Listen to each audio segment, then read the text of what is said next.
মেসিকে দেখতে এসে চেয়ার ভেঙে চুরে নিয়ে মানে একটা চেয়ার নিয়ে বাড়ি চলে যাচ্ছে অসমের এক যাত্রী। দেখো বন্ধুরা, চলো শুনে নেওয়া যাক এনার আজকের দিনের অভিজ্ঞতা কি হয়েছে।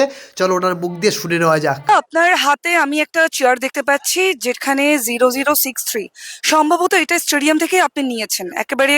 বোঝা যাচ্ছে সেটা ওখান থেকে আপনি তুলে নিয়েছেন। হ্যাঁ, তুলে নিয়ে আপনি, আচ্ছা, ওকে ওকে, আপনি নিয়ে এটা অনেকটা বেরিয়ে যাচ্ছেন। কি হয়েছে একটু বলবেন? অ্যাকচুয়ালি ম্যাম আমি এসেছি আসাম থেকে। আমার টিকিটের দাম হলো গিয়ে 11,500। এটা আমি বলবো না, আমি দেখিয়ে দিব। এটা হলো গিয়ে আমার এ টু রাইট, ঠিক আছে? তো আমরা এত দূর থেকে আসার কারণ কি? ওই টিএমসির নেতাকে দেখা? নো ফ্রেন্ড, বা স্টিল টিএমসির নেতাকে দেখার জন্য এসেছি, বা কি নাম ছিল জানি না, এটসেট্রা এটসেট্রা, অরূপ বিশ্বাস। ওকে দেখার জন্য আমি এসে নেই। আমি ওয়েস্ট বেঙ্গলের ছেলে না, ঠিক আছে? আমি আসামের ছেলে।